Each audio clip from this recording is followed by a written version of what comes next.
The Final Circus. Chapter 1. The evening sky above Boston smoldered with dying light as Eliza Morgan practiced her routine for the 10th time that day. Her muscles trembled with exhaustion, but she pushed through the pain, spinning gracefully on the suspended hoop 20 feet above the empty lot where the traveling circus had set up camp. Again, she whispered to herself, her breath visible in the chilly October air. At 23, Eliza was running out of time to make her mark. The gymnastics championships were years behind her, but the dream of soaring through spotlights before captivated audiences still consumed her every waking moment. From below, the circus manager, Mr. Calloway, watched with arms crossed. His weathered face betrayed nothing as Eliza executed a flawless aerial split, transitioning into a backward somersault that left her dangling by one knee from the hoop. "You've got the technique," he called up when she finally descended. "But circus isn't just technique, it's magic." He gestured broadly to the faded tent behind them. "People don't come here to see an athlete. They come to forget their lives for a while. They come to dream." Eliza wiped her chalk-covered hands on her practice leggings. "I'm giving everything I have." "That's the problem, Mr. Calloway's voice softened unexpectedly. "You're still performing like you're trying to win a medal. Circus isn't about perfection, it's about connection." When he walked away, Eliza remained beside the apparatus, running her fingertips over the cool metal hoop. The circus had been her salvation, after her Olympic dreams collapsed with her ACL 3 years ago. Now even this second chance seemed to be slipping away. Outside the circus grounds, Boston pulsed with energy and possibility. College students flooded the streets, business people hurried home, and nightlife began stirring in the distance. For a moment, Eliza found herself wondering what it would be like to be part of that world instead of constantly striving in this one. Chapter 2. 6 months later, Eliza hardly recognized herself in the bathroom mirror of the crowded nightclub. Gone was the disciplined gymnast with the rigid schedule. In her place stood a woman with makeup smudged from dancing, wearing clothes that cost more than she could afford, surrounded by people whose names she could barely remember. "Eliza, shots," called Devin, the club promoter who had taken an interest in her when they met at a party 2 months ago. He was handsome, charismatic, and knew everyone worth knowing in Boston's nightlife. His attention had been intoxicating after years of single-minded athletic discipline. She smiled and joined the group at their VIP table, accepting the small glass and throwing back the liquor without tasting it. The music pounded through her body like a second heartbeat, and she lost herself in it, grateful for the numbing effect of the alcohol. "You're the life of the party, babe," Devin whispered in her ear later as they stumbled into a taxi. "Everyone loves you." Eliza leaned her head against the cool window of the cab, watching Boston's lights blur together. "Everyone loves you," the words echoed hollowly. No one here knew her, not really. They knew the persona she had created, carefree, wild, always up for anything. No one knew about the hours she still spent some mornings in empty studios, her body remembering routines her mind was trying to forget. Life with Devin moved at a dizzying pace. There were always parties, always people, always something to dull the voice inside that whispered she was running away. He introduced her to friends who worked at modeling agencies, who put her in small campaigns that paid surprisingly well for little effort. Money came easily in this new world, posing for photos, appearing at club openings, being decorative and charming. "You're wasting your talent," Mr. Calloway had said the day she told him she was leaving the circus. She hadn't responded, but his words clung to her like the chalk that had once covered her palms. Chapter 3. The first time Eliza saw the needle, she almost walked out of the penthouse apartment. But by then, her world had shrunk to Devin's circle, her self-worth measured in his attention, which grew increasingly rare and conditional. "It's just to take the edge off," he assured her, his smile not quite reaching his eyes. "Everyone does it. It's nothing." It wasn't nothing. It was escape, more complete than anything she had known before, more treacherous too. The days began to blur together, weekends indistinguishable from weekdays. Her modeling jobs became fewer as her appearance grew unpredictable. Devon's business ventures seemed increasingly shadowy, involving people who made her uncomfortable.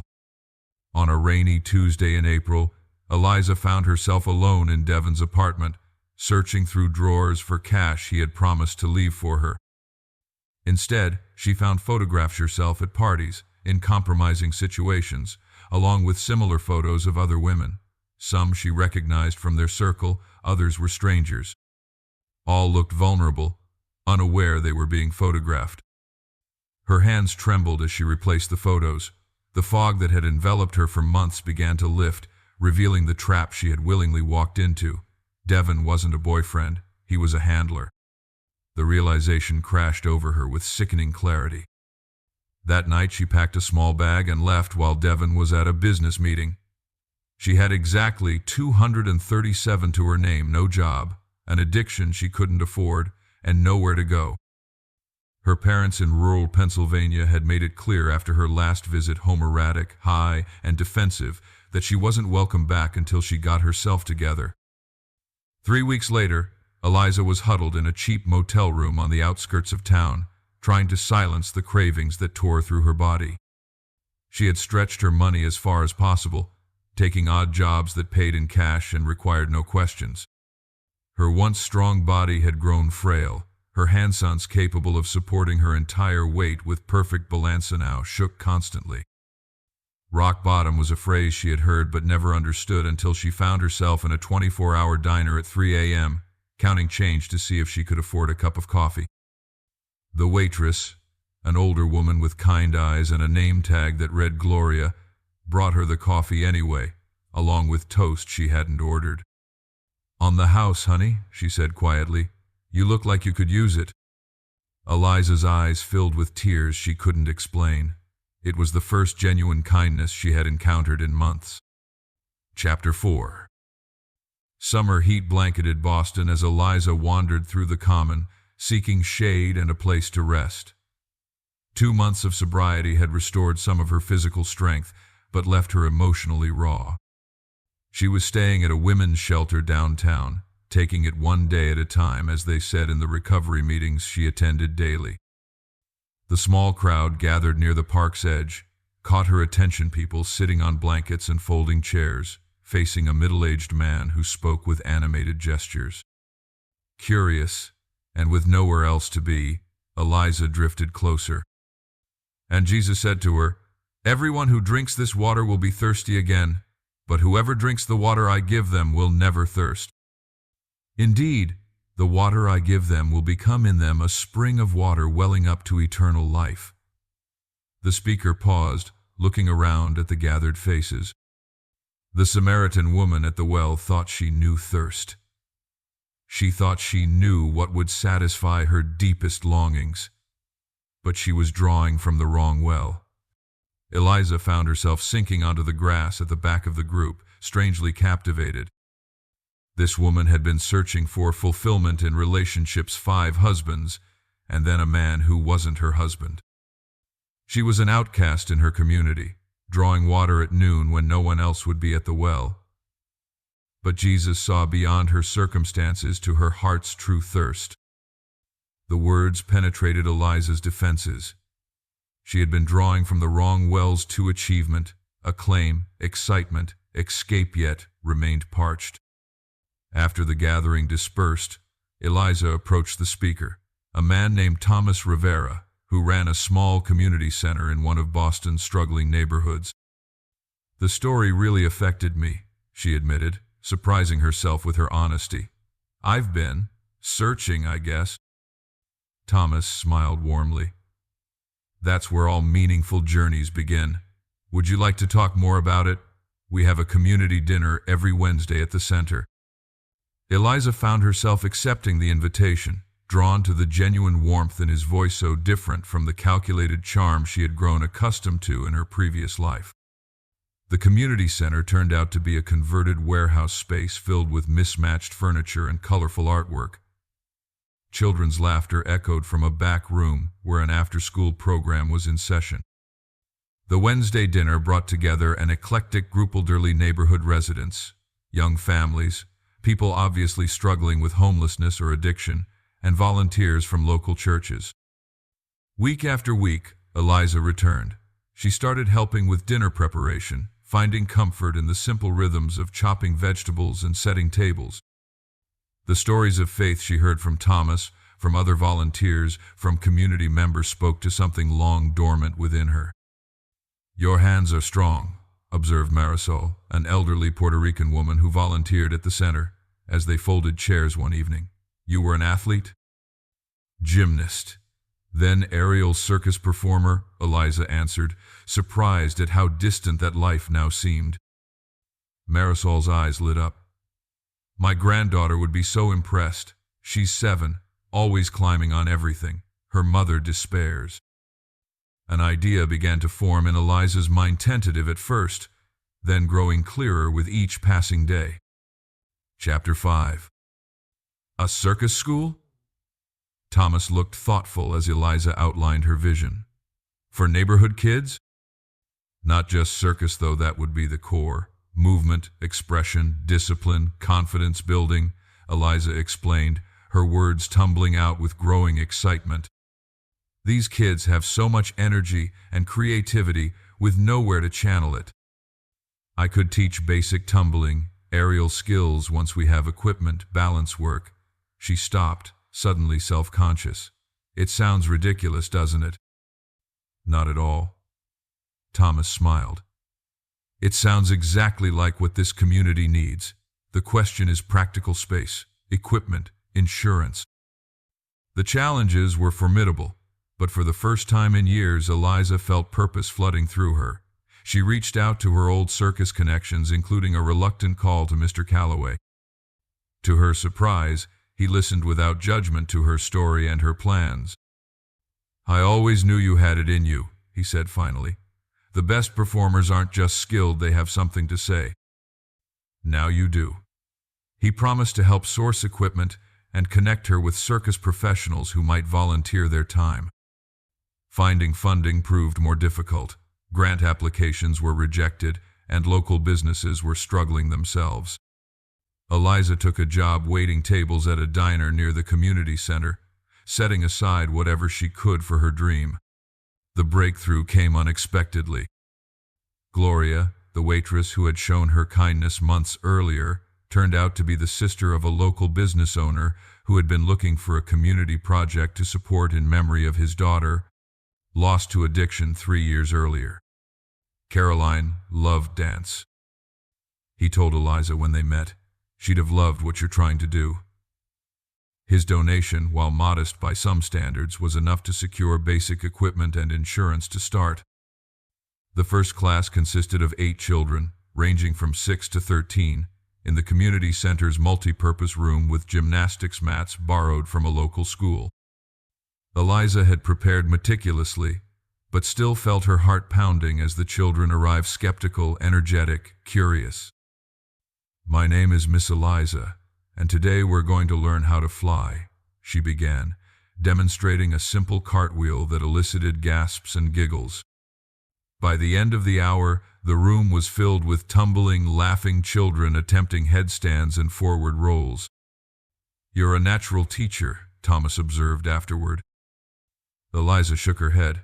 "I just remember what it felt like to discover what your body can do, to overcome fear, to achieve something you thought was impossible."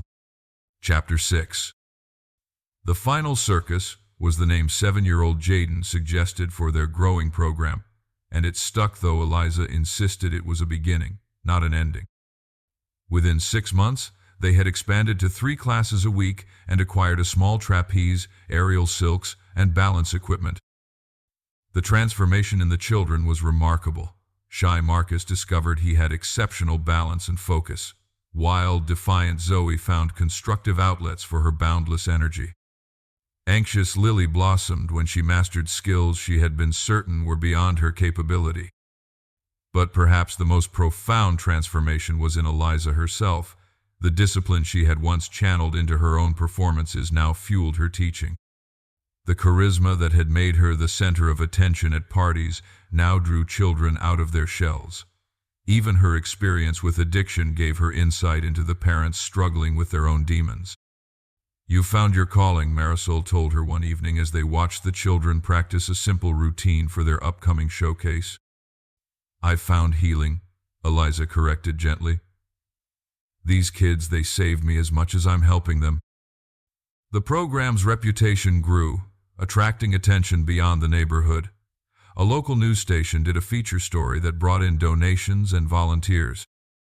A gymnastics supply company offered equipment at cost. Former circus colleagues began stopping by to teach guest workshops.